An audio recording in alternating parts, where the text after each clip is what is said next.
Spinoza a découvert l'évangile que le Vatican a brûlé en 1209, un document qui prouve mathématiquement que Jésus a épousé Marie-Madeleine, alors qu'elle n'avait que 17 ans. Ce n'est pas une théorie, ce n'est pas une spéculation, c'est une démonstration logique, basée sur des documents, que le Vatican a fait disparaître en tuant 20 000 personnes. La croisade des Albigeois n'était pas une question d'hérésie, c'était une opération d'effacement, un crime contre la vérité. Combien de fois avez-vous soupçonné que l'Église mentait sur le célibat, sur le fait que Marie-Madeleine était une prostituée, sur le fait que Jésus ne se serait jamais marié? Dans les prochaines minutes, vous allez découvrir les preuves mathématiques que le Concile de Tours en 1163 a inventé le célibat pour contrôler les biens, que le pape Grégoire en 591 a transformé Marie-Madeleine en prostituée pour effacer son mariage avec Jésus, que les cathares possédaient le document original prouvant tout cela. Et pour cette raison, ils ont été exterminés, anéantis.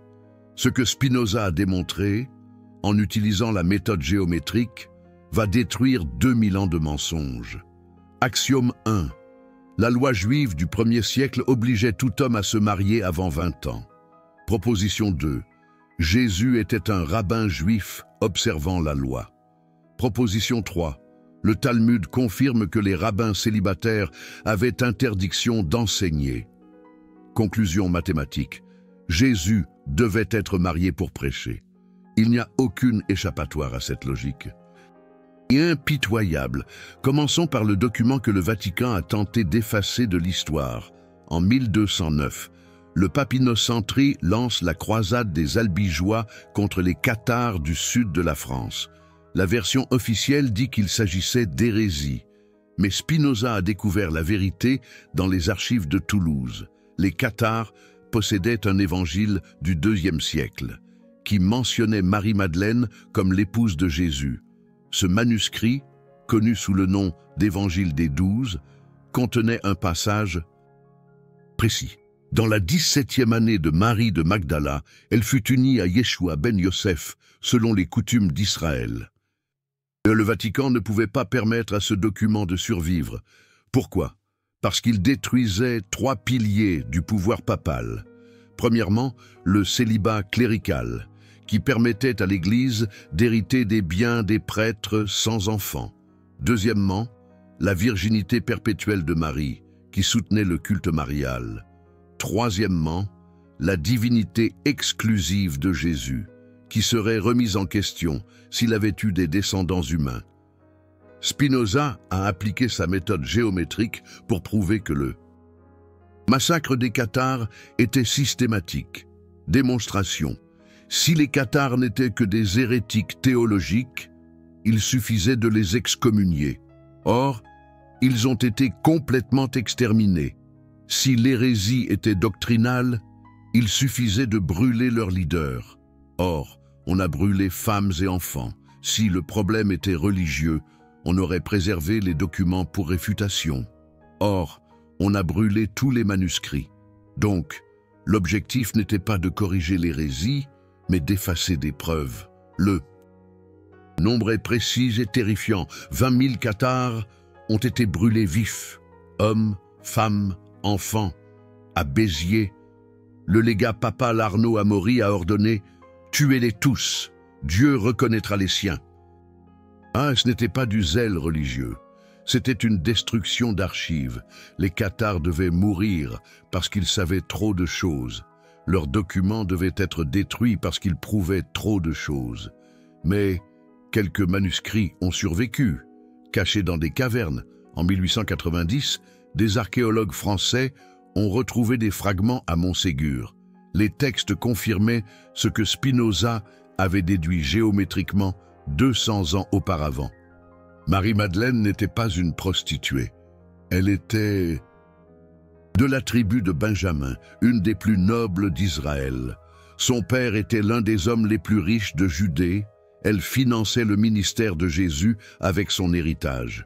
Luc 8,3 le confirme. Mais l'Église cache la traduction correcte. Maintenant, voici la preuve mathématique que Spinoza a développée et que personne n'a pu réfuter. Le recensement romain de 6 après J.C. Ordonné par Quirinius, enregistrait les familles complètes pour la taxation. Spinoza a trouvé des références à ce recensement dans les archives de Césarée. L'enregistrement mentionne un Yeshua ben Yosef, son épouse Myriam de Magdala et leurs enfants. L'âge d'elle au recensement, 17 ans. L'âge de lui, 19 ans. Comment le Vatican a-t-il caché cela? Simplement, le pape Grégoire Ier, en 591 après J.C., a fait un sermon identifiant Marie-Madeleine avec la pécheresse anonyme de Luc 7, 37. Il n'y avait aucune base biblique pour cela. C'était une pure invention. Objectif. Si Marie-Madeleine était une prostituée, elle ne pouvait pas être l'épouse de Jésus. Si elle était une pécheresse repentante, elle ne pouvait pas être la mère de ses enfants. Génial et diabolique. Spinoza a démontré que le Nouveau Testament lui-même contient les preuves du mariage. Mais elles ont été traduites incorrectement. Exprès, en Jean 20, 16, Marie-Madeleine appelle Jésus Rabouni. L'Église traduit par maître. Mais Rabouni en araméen signifie « mon mari » lorsqu'il est dit par une femme. C'est un terme intime que seules les épouses utilisaient.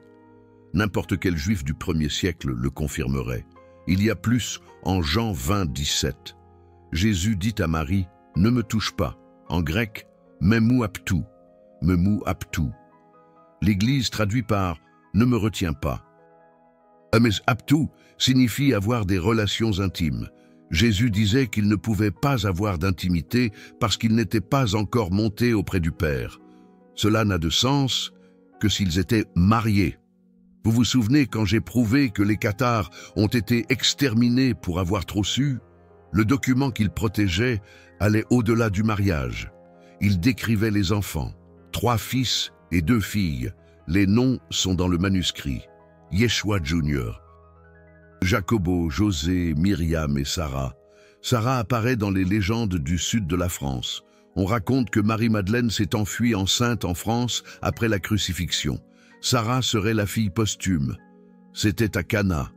L'Évangile selon Jean, au chapitre 2, décrit la fête, mais omet la vérité, c'était le mariage de Jésus.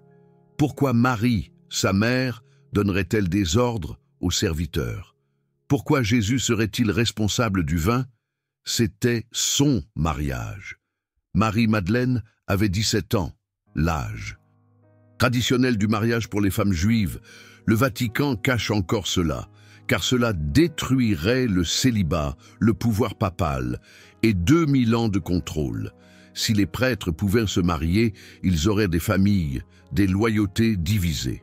Si Jésus était marié, le célibat est anti-biblique. Si Marie-Madeleine était son épouse et non une prostituée, la misogynie de l'Église est criminelle. Si des descendants existent, le pape n'est pas le vicaire du Christ, mais le document que Spinoza a trouvé révélait quelque chose d'encore plus dévastateur. L'Évangile cathare contenait des généalogies.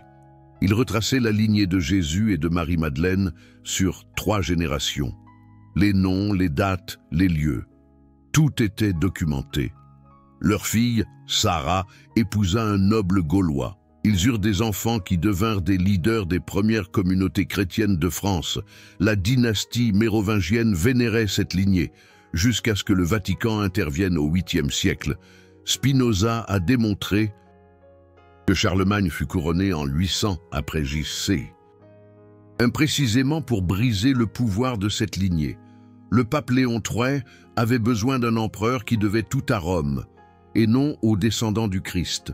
La dynastie mérovingienne fut remplacée par les Carolingiens, mais les familles descendantes survécurent en secret. Les cathares étaient leurs gardiens. La méthode géométrique de Spinoza prouve la conspiration. Prémisse majeure, si les cathares n'étaient qu'une petite secte hérétique, cela ne justifierait pas une croisade.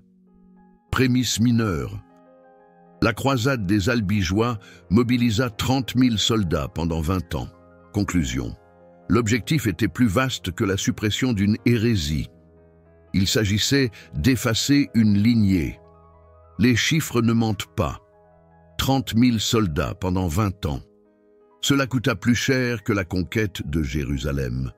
Tuer 20 000 personnes dans une région prospère a détruit l'économie du sud de la France. Le Vatican perdit un soutien politique et moral.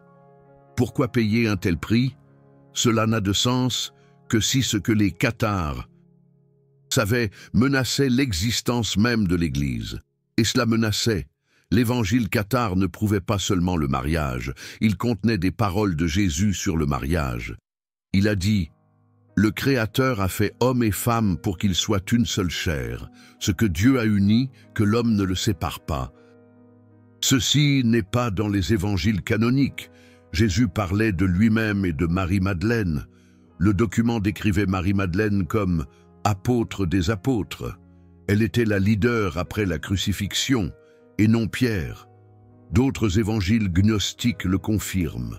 L'évangile de Marie, découvert en 1896, montre Pierre jaloux de la proximité de Marie avec Jésus. L'évangile de Philippe, trouvé à Nag Hammadi en 1945, dit que Jésus embrassait souvent Marie-Madeleine sur la bouche, comme Spinoza. L'a démontré, l'Église primitive était égalitaire. Les femmes étaient des leaders, des enseignantes, des prêtresses. C'est Paul qui ordonna aux femmes de se taire dans les églises. C'est Tertullien qui les appela « la porte du diable ». C'est Augustin qui créa le péché originel lié au sexe, tout pour effacer le rôle de Marie-Madeleine. Le Vatican cache encore cela, car les implications sont révolutionnaires. Si Marie-Madeleine était épouse et apôtre, les femmes devraient être prêtresses. S'il a eu des descendants, l'autorité papale est illégitime. Si le mariage de Jésus était sacré, le célibat est une hérésie. Si les cathares avaient raison, l'Église a commis un génocide pour maintenir son pouvoir. Spinoza fut excommunié, persécuté et presque assassiné pour avoir révélé ses vérités. Ses livres furent brûlés en place publique. Son nom fut maudit dans toutes les synagogues et les églises. Mais 400 ans plus tard, vous êtes là, découvrant ce qu'ils ont essayé d'effacer de l'histoire. Si cette démonstration logique a détruit un dogme qui vous a été imposé depuis l'enfance, si vous avez senti le poids de 2000 ans de mensonges se lever, si la vérité mathématique a touché plus que 1000 sermons, alors vous comprenez pourquoi ils ont tué tant de gens pour cacher cela. Le bouton « Super Thanks » sur YouTube. Lorsqu'on l'utilise, on ne soutient pas seulement la chaîne. On dit « Je choisis la raison plutôt que la foi aveugle. Je veux connaître toutes les vérités qu'ils ont cachées. Je refuse d'être trompé. » Chaque « Super Thanks » est un vote pour la vérité, même si elle détruit tout ce qu'on nous a appris. C'est choisir Spinoza contre des siècles d'obscurantisme. C'est la victoire de la logique sur la peur.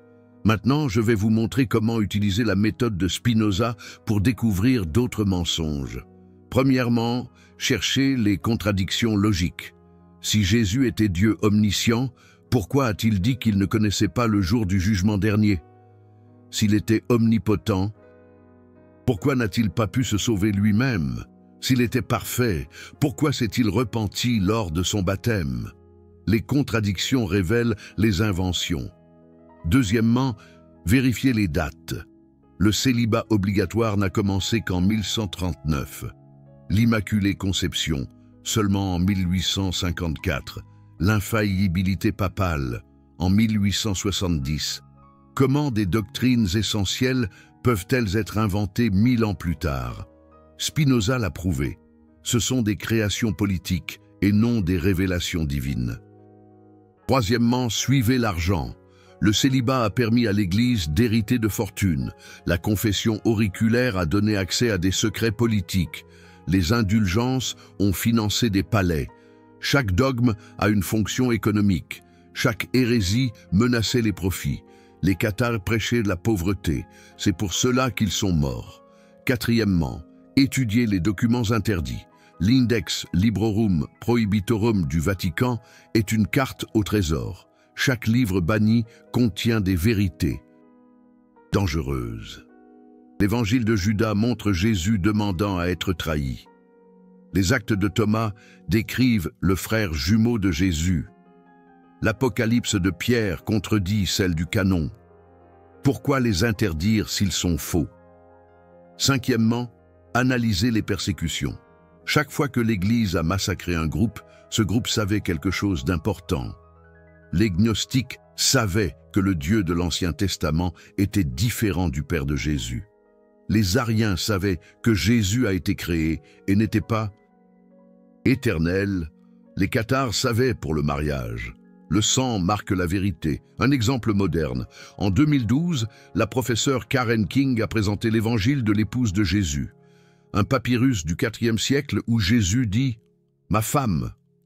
Le Vatican a immédiatement déclaré qu'il était faux sans l'examiner. Pourquoi ce désespoir? Parce que même un fragment menace le château de cartes. Autre cas, les archives secrètes du Vatican comptent 85 km de rayonnage. Seulement 0,01% a été numérisé. Les SICA. Chercheurs ont besoin de la permission papale pour chaque document. Pourquoi tant de secrets s'il n'y a rien à cacher? Spinoza dirait « Le secret est une confession de culpabilité ». J'ai ici une liste de documents que vous pouvez étudier. L'Évangile des 12, des fragments à Montségur, les lettres de Clément, bibliothèque d'Alexandrie, le journal de Pilate, archives de Rome, les actes de Paul et de Thècle, monastère de Syrie. Chacun raconte une partie de l'histoire qu'ils ont essayé d'effacer. Mais attention, lorsque vous commencerez à montrer ces preuves, vous rencontrerez une résistance violente. Des religieux vous accuseront d'hérésie, de blasphème, d'antéchrist. Ils menaceront votre âme d'un enfer éternel. Ils vont tenter de vous isoler socialement. C'est la même méthode employée il y a 2000 ans. La peur est leur arme. La logique, votre défense. Souvenez-vous de ce qui est arrivé à ceux qui ont révélé des vérités. Giordano Bruno, brûlé vif pour avoir osé affirmer l'existence. D'autres mondes. Galilée, emprisonné pour avoir prouvé que la Terre tourne. Jean Hus, réduit en cendres pour avoir traduit la Bible. Servet, brûlé pour avoir remis en question la Trinité. Le schéma est clair. Questionnez le dogme, affrontez le bûcher. Mais rappelez-vous aussi des victorieux. Luther a brisé le monopole romain. La science a prouvé que la Genèse est un mythe. L'archéologie n'a trouvé aucune preuve de l'Exode. L'histoire a démontré que les évangiles ont été écrits des décennies plus tard par des personnes n'ayant jamais connu Jésus. La vérité finit toujours par triompher, même si cela prend des siècles. Spinoza nous a enseigné le plus important. La vérité n'a pas besoin de foi, seulement du courage de la regarder en face. Si Dieu existe, c'est le Dieu de la logique et de la raison, pas de la peur et de la superstition. Si Jésus a existé, il fut un homme qui a aimé une femme, pas un fantôme célibataire. S'il y a salut, c'est par la quête de la vérité et non par la soumission au mensonge. Quel dogme avez-vous toujours soupçonné d'être un mensonge? La virginité perpétuelle, la résurrection physique, la présence réelle dans l'Eucharistie. Quelle preuve dans cette vidéo vous a le plus choqué? L'évangile cathare, le recensement romain, les 20 000 morts. Commentez ci-dessous quelle vérité vous souhaitez que je révèle dans la prochaine vidéo. Ensemble, nous allons exhumer 2000 ans de secrets enfouis. La vérité sur Jésus et Marie-Madeleine n'est qu'un début. Il nous reste encore à exposer comment l'enfer a été inventé, comment les épîtres ont été falsifiées, comment le diable a été créé, comment les mythes païens ont été plagiés. Chaque mensonge est une brique. Nous allons faire écrouler le mur entier. Spinoza a commencé il y a 400 ans. Nous allons terminer maintenant. Enfin, une révélation personnelle. J'ai entre les mains une copie du document original, pas l'évangile cathare complet qui a été détruit, mais des lettres du XIIIe siècle décrivant son contenu. Elles ont été cachées par une famille du sud de la France pendant 800 ans, transmises de génération en génération. Ce sont des descendants des cathares, des survivants du massacre. Ces lettres confirment tout ce que Spinoza a déduit, et plus encore. Elles décrivent des rituels où les descendants de Jésus étaient vénérés. Elles parlent de Marie-Madeleine enseignant un évangile différent, axé sur l'amour et non sur le péché. Elles racontent comment l'Église a remplacé le message original par le contrôle et la culpabilité. C'est la preuve finale de 2000 ans de fraude. Si vous êtes arrivé jusqu'ici, vous êtes différent. Vous avez choisi la vérité plutôt que le confort, la raison plutôt que la tradition, le courage plutôt que le conformisme. Vous êtes l'héritier de Spinoza, des cathares, de tous ceux qui sont morts pour la vérité. C'est votre lignée spirituelle, plus sacrée que n'importe quelle succession apostolique. La vérité n'a pas besoin de foi, seulement du courage de la regarder en face. Mais il y a plus. Ce que je vais révéler maintenant va détruire complètement le récit officiel. Spinoza a trouvé des correspondances entre des évêques du IIIe siècle discutant du problème des enfants de Jésus. Ce n'était pas une légende, c'était un véritable problème administratif. Les lettres, écrites en grec koiné, se trouvent dans les archives secrètes du Vatican. Section Instrumenta Miscellanea, Armoire 1, capsule 29. Elles n'ont jamais été officiellement traduites. L'évêque Denis d'Alexandrie a écrit en 247 après J.C. à l'évêque Fabien de Rome. Les descendants du Seigneur continuent de causer des divisions. Certains fidèles les vénèrent au-dessus des évêques. Je suggère qu'ils soient discrètement retirés de leur position de leadership. Fabien a répondu « Je suis d'accord. Mais nous ne pouvons pas utiliser la violence. Ce serait un scandale. Il vaut mieux diluer leur influence progressivement. » C'est la preuve documentaire qu'au IIIe siècle, 200 ans après le Christ, ses descendants étaient connus et posaient problème à la hiérarchie émergente. L'Église ne pouvait pas simplement les nier. Elle a dû les marginaliser lentement. Ce fut un processus qui a duré des siècles. Le concile d'Elvire en 306, après Gigia C, comporte un canon curieux, le numéro 33. Les évêques, les prêtres et les diacres doivent s'abstenir de leurs épouses. Et pourquoi cette urgence soudaine concernant le célibat? Spinoza l'a démontré. C'était pour empêcher les dirigeants de l'Église d'avoir des enfants qui pourraient rivaliser avec les descendants de Jésus pour l'autorité spirituelle. Mais la preuve la plus explosive se trouve dans l'Évangile secret de Marc. Découvert en 1958 au monastère de Marsaba, il contient une lettre de Clément d'Alexandrie admettant qu'il existe une version secrète de Marc réservée aux initiés. Dans cette version, Jésus passe la nuit avec un jeune homme nu, enseignant les mystères du royaume. L'Église l'a déclaré faux immédiatement. Mais les tests au carbone 14 l'ont confirmé. 2e siècle. Qu'est-ce que cela signifie? Spinoza l'avait déjà déduit. Il existait de multiples versions des évangiles. L'Église a choisi celle qui servait ses intérêts et a détruit les autres. L'Évangile secret de Marc suggère des pratiques initiatiques que l'Église ultérieure a considérées comme scandaleuses. Pourquoi? Parce qu'elle comprenait des rituels de mariage sacrés. Les Templiers le savaient, c'est pourquoi ils ont été exterminés en 1307, non pas pour hérésie ou richesse, mais parce que, pendant les croisades, ils ont découvert des documents à Jérusalem prouvant la lignée. Ils ont commencé à vénérer Marie-Madeleine en secret. Leur chapelle contenait des images d'elle enceinte. Le roi Philippe IV de France et le pape Clément V les ont détruits pour garder le secret. Jacques de Molay, dernier grand maître des Templiers, a crié du bûcher en 1314 « Je ne suis pas hérétique. C'est vous qui avez trahi le Christ marié. Dans 1 an, le pape et le roi seront morts, et tous deux sont morts dans l'année. » Coïncidence ou connaissance de quelque chose qui les a détruits psychologiquement? Le Code des constructeurs de cathédrales raconte la même histoire. Pourquoi tant de cathédrales gothiques placent Marie-Madeleine au centre? Pourquoi Notre-Dame, Chartres, Reims, toutes dédiées à Notre-Dame contiennent-elles des symboles secrets d'une femme enceinte?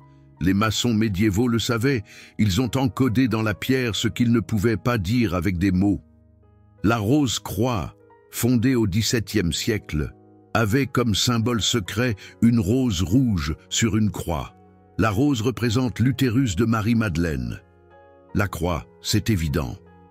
Ensemble, la lignée sacrée. Ce n'est pas une coïncidence s'ils sont apparus à la même époque que Spinoza. Le XVIIe siècle est le moment où le secret a commencé à fuiter. Isaac Newton, contemporain de Spinoza, a écrit 1,3 million de mots sur la théologie, plus que sur la physique. Il a calculé que la Trinité a été inventée en 325 après J. C. Il a prouvé mathématiquement que Jésus n'était pas Dieu. Il a découvert que l'Apocalypse est un code pour la destruction de l'Église.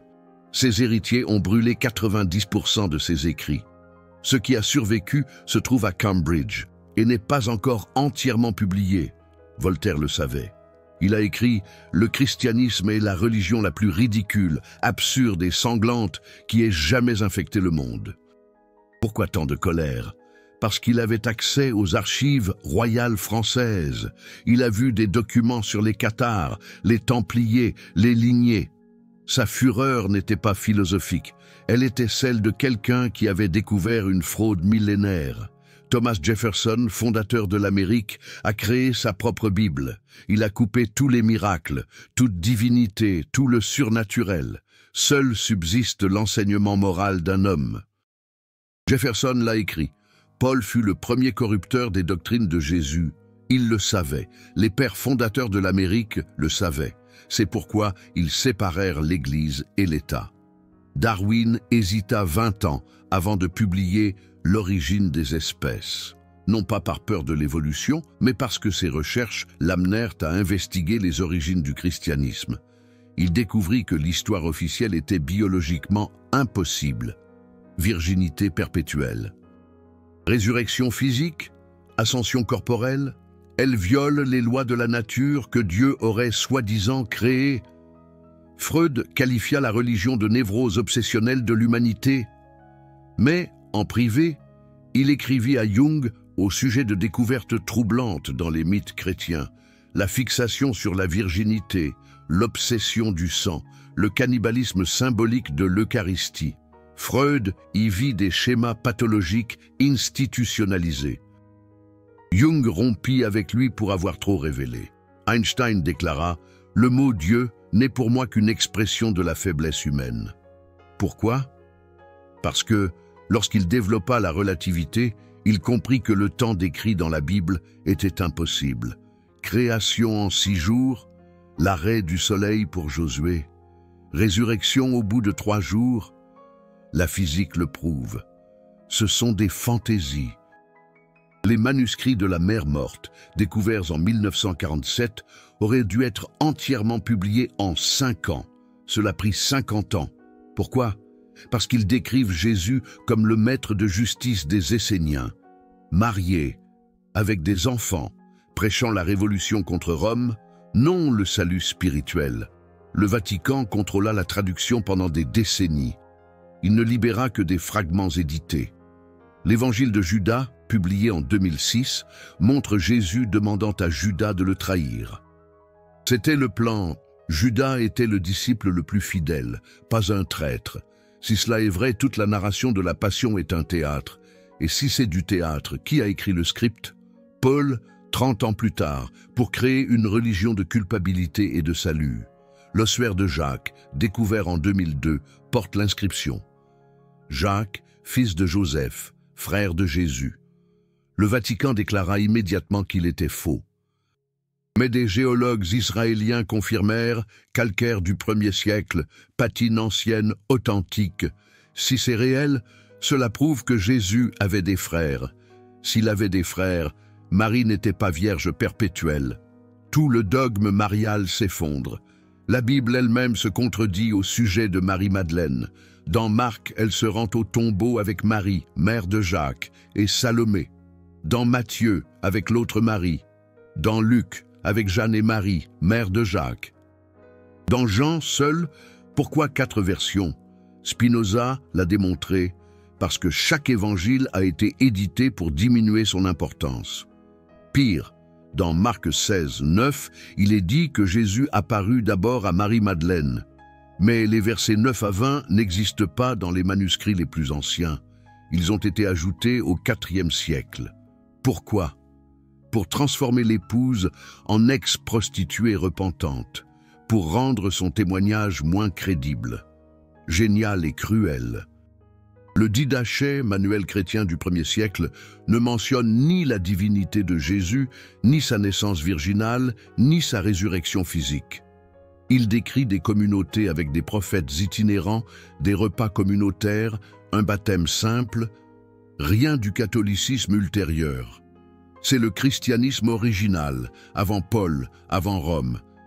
C'est pourquoi il a été caché jusqu'en 1873. Les évangiles gnostiques de Nag Hammadi, 52 textes découverts en 1945, ont été écrits avant les canoniques. Ils décrivent un Jésus complètement différent, marié, avec une philosophie proche du bouddhisme, prêchant la connaissance, non la foi, niant le Dieu vengeur de l'Ancien Testament. C'est pourquoi ils ont été enterrés au IVe siècle. Le Coran, étonnamment, préserve d'anciennes traditions chrétiennes que l'Église a effacées. Jésus ne meurt pas sur la croix dans l'islam. Quelqu'un prend sa place. Cela correspond aux évangiles gnostiques où Jésus rit de la crucifixion.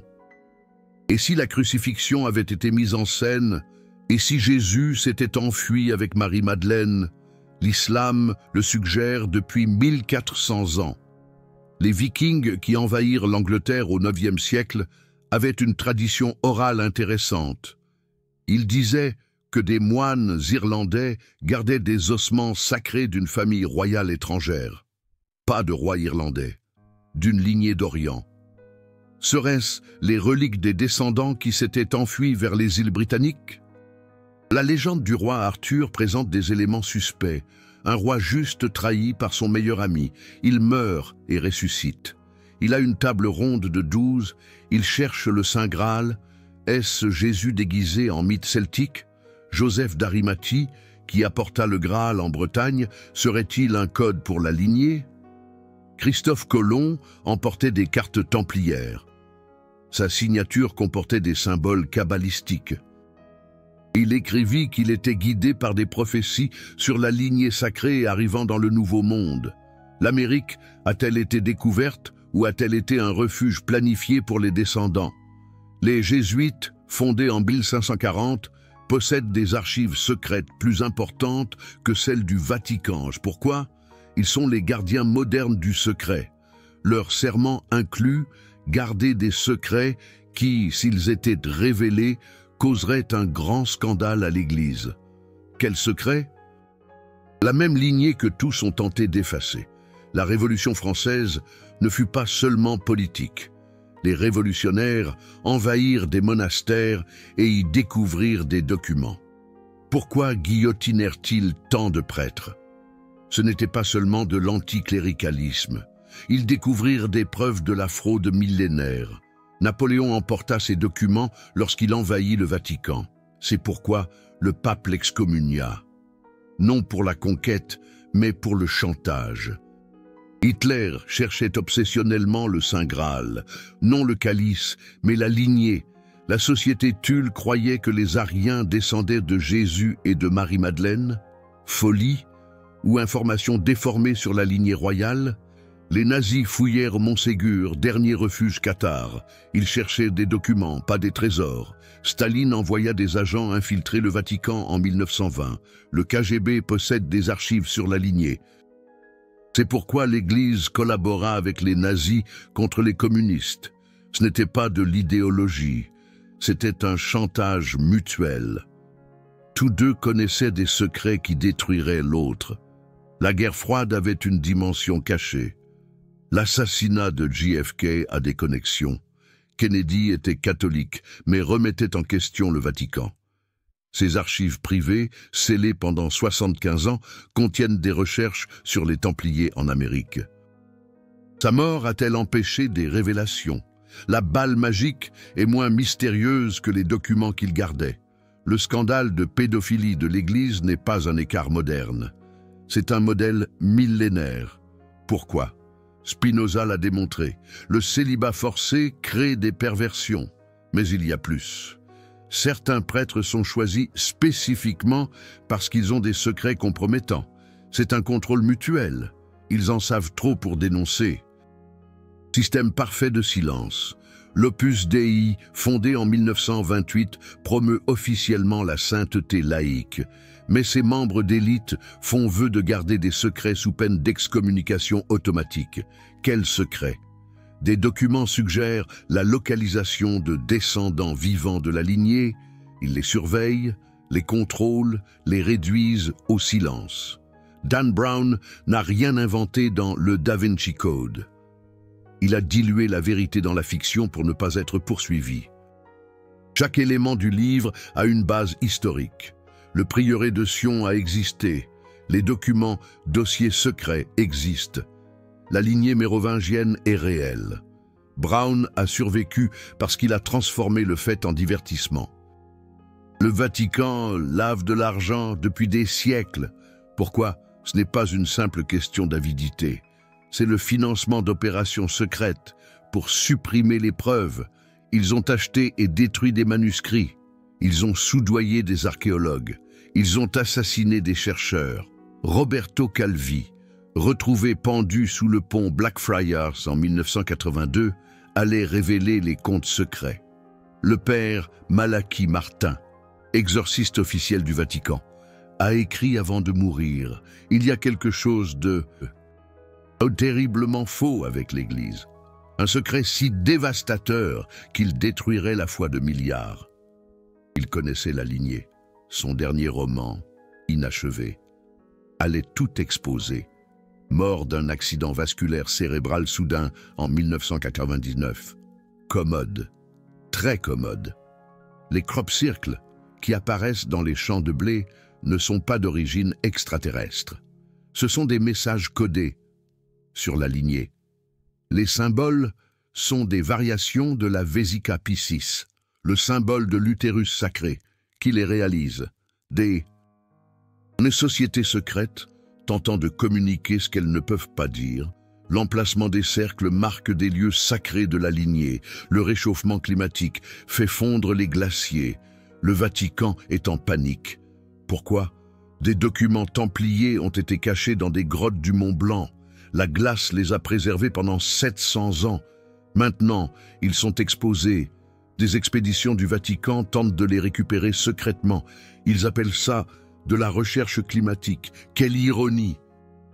La pandémie de 2020 a permis au Vatican de faire quelque chose d'inédit.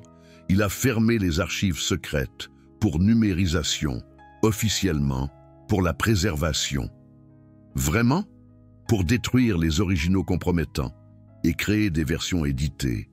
Lors de leur réouverture, des documents cruciaux auront disparu.